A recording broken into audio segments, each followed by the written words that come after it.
Hello, my name is Patrick Moore, and I live in the state of Missouri. I'm a United Methodist clergy person, and I currently serve the Missouri National Guard as the state chaplain. I'm honored to be asked to be a part of this prayer vigil experience.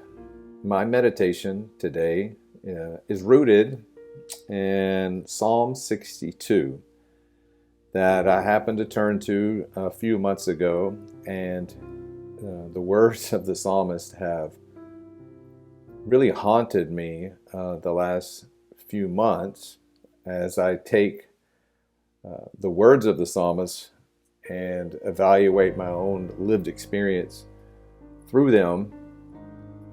I see that the warnings of the psalmist apply to me. And the encouragement of the psalmist apply to me, especially in these times in the life of our nation. So I'd like to offer these words of Psalm 62 to you, and then we'll talk about them for a few minutes. The psalmist says this: "Only in God do I find rest. My salvation comes from God. Only God is my rock and my salvation, my stronghold. I won't be shaken anymore. How long will all of you attack others? How long will you tear them down? As if they were leaning walls or broken down fences. The only desire of this people is to bring others down low. They delight in deception. With their mouths, they bless,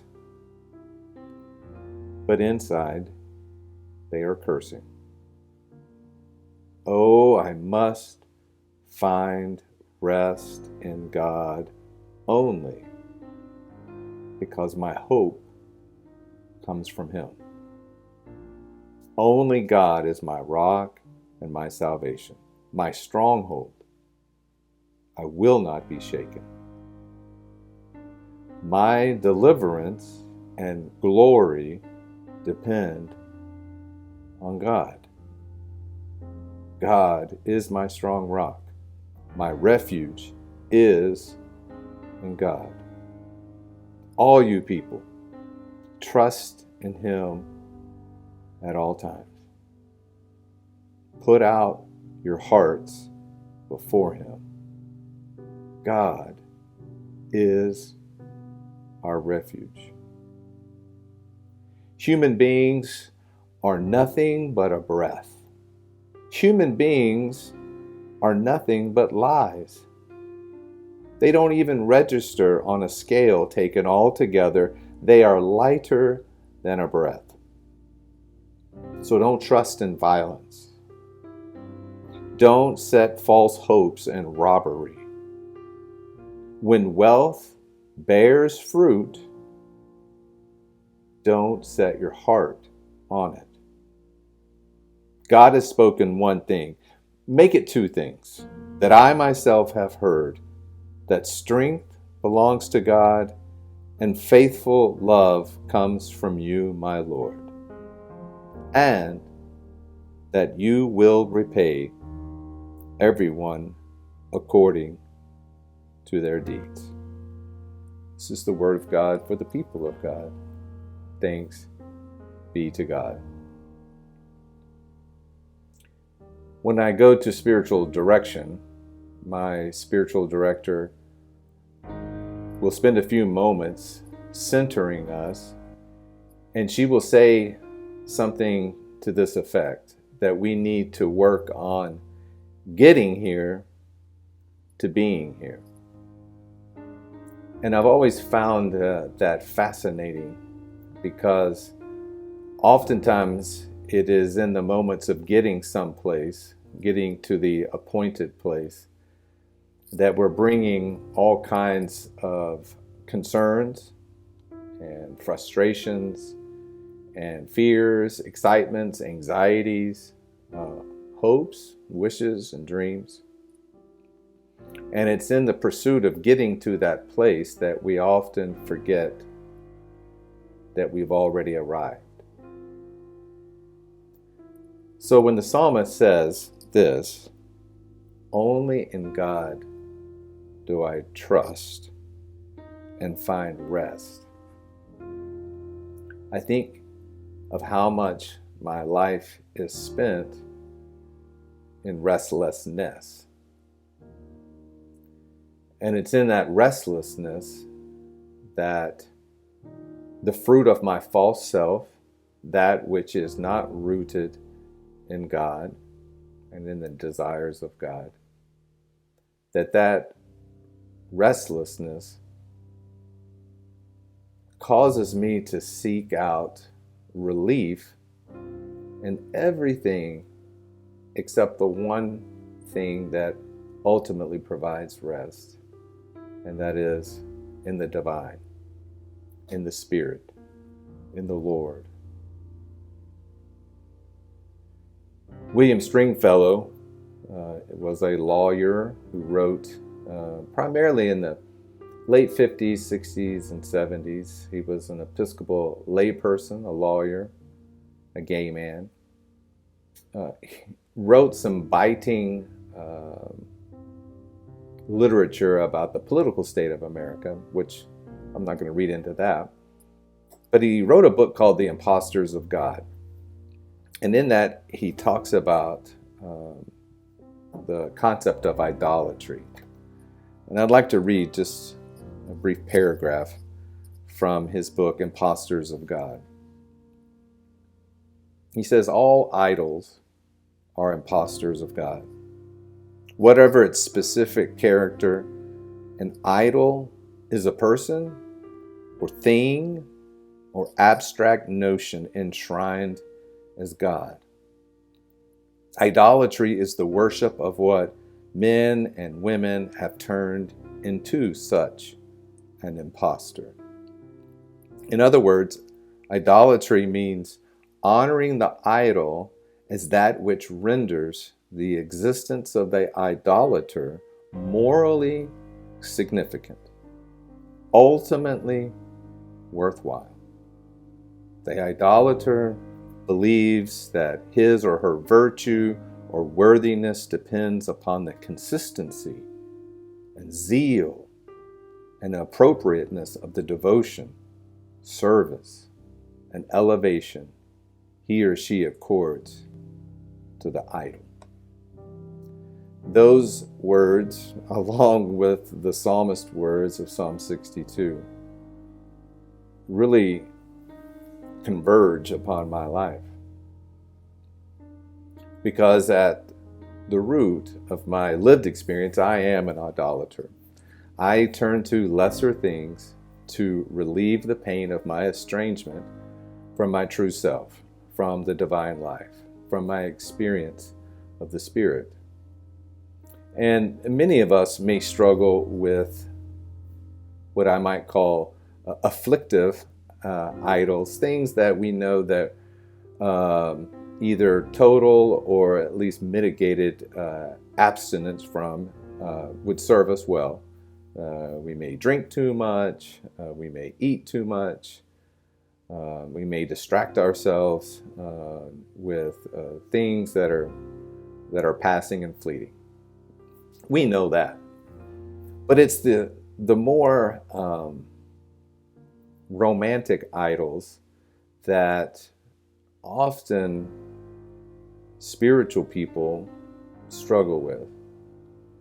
And we can turn things that seem like good things into those things which would ascribe our worthiness and our worthwhileness.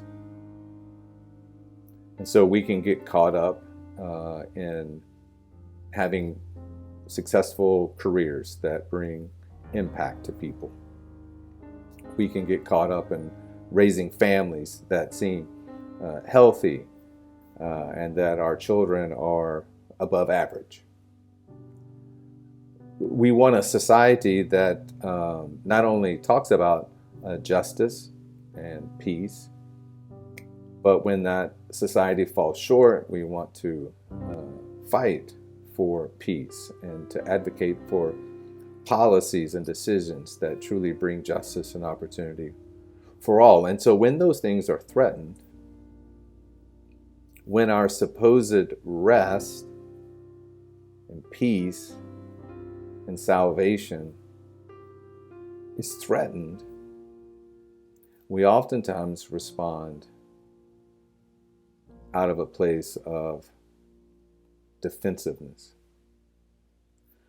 The psalmist said this: "How long will all of you attack others?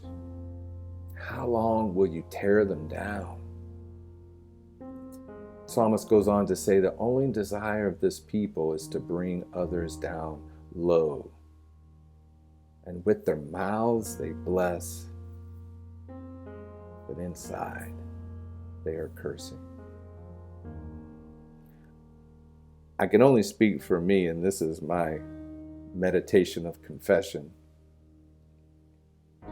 that when the sources of the sources that give me identity are threatened in the external world, then I can respond with violence.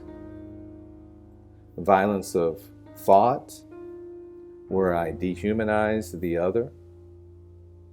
Violence of words, used in ways that do not build up, that do not edify, but bring people down in order to feel as if I am brought up. But the psalmist and the biblical witness say that idolatry and the objects of that are our idols do not bring rest. They all fall short of the glory of God.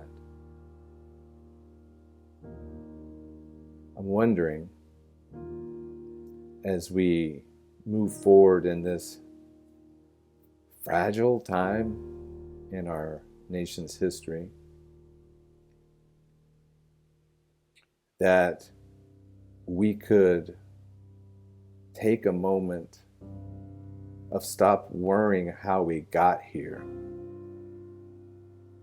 and we would embrace the divinity and preciousness of the being here now. In spite of what the external events may be, and maybe they're very unjust in our mind, maybe they fall way short of the glory of God in our mind. And yet, the only real moment is this one, right now. You and I in this moment. And it can seem just as if it's a fleeting moment on the surface. And yet, if we allow our mind to go into our heart, we may glimpse the beauty of this moment where two strangers among the billions of people on earth have made the commitment to seek God in this moment. That is where rest is found. In this moment. Only in God do I find rest. My salvation comes from Him.